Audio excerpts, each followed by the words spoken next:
Bringing home a Siberian Husky puppy is a very, very exciting day. But have you thought about when you should start training them? Well, today we're here to help.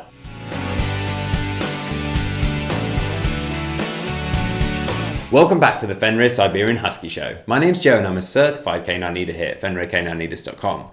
We are dedicated to helping you learn everything you could possibly want to know about the Siberian Husky, and then how to become a high-level canine leader so you can raise your very own. So if you're new here, don't forget to subscribe and turn on that notification bell so you never miss a future upload. Training your Siberian Husky puppy is going to be very, very exciting, but when should you start doing that?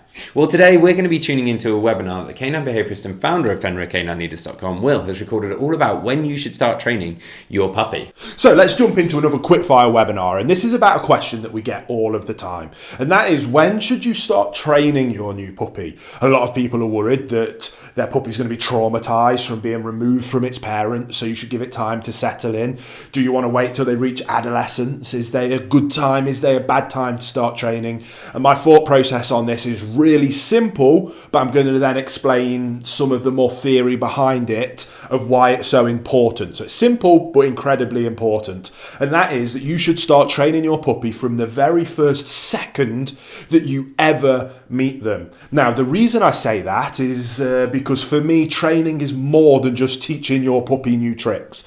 When I think about training a dog, that happens in every single interaction that we ever have with our dogs. From the second you pick it up, right up until its very last day, we are training our dogs non-stop. Sometimes that might be very formal training, which is what a lot of people think of when they think of training my puppy, teaching it to sit, stay, down, come, recall, heel, all that stuff.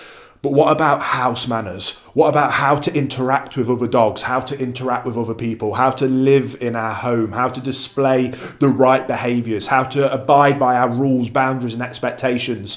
That is an ongoing process that never ends and happens from the second you pick your dog up. And it happens through a process called operant conditioning. Operant conditioning, I could do seminars on operant conditioning, but very basically, it's how a dog learns, and it's broken up into 4 quadrants. There is positive reinforcement, which is what most people know, negative reinforcement, positive punishment, and negative punishment. Again, I'm not here to explain operant conditioning to you, but every time a dog experiences anything, one of those 4 quadrants is triggered, which will either, in the forms of reinforcement, mean that that behaviour happens more, or in the form of punishment, see that behaviour happen less frequently. So every time we have an interaction with our dogs, they're learning. Therefore, we are training them on how to behave and how to live in this world that we've brought them into.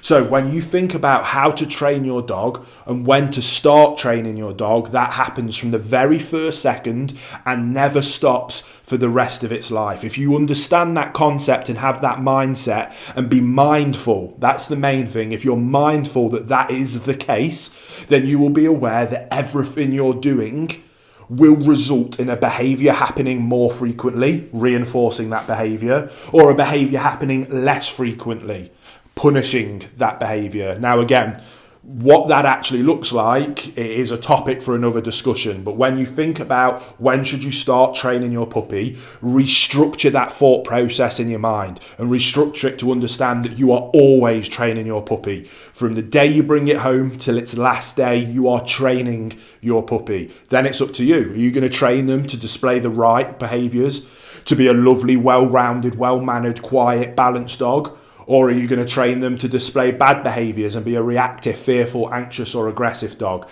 That happens from second one to the last second, and the results are completely up to you. So get after it, get stuck in and enjoy the process. There you have it, guys. Some really useful information from Will there, all about when you should start training your Siberian Husky. I really hope you enjoyed today's video. If so, get involved in the comments down below, as we would love to hear from you. Don't forget to subscribe and turn on that notification bell, as we have 2 dedicated videos coming out every single week. So I can't wait to see you in the next episode of the Fenrir Siberian Husky Show.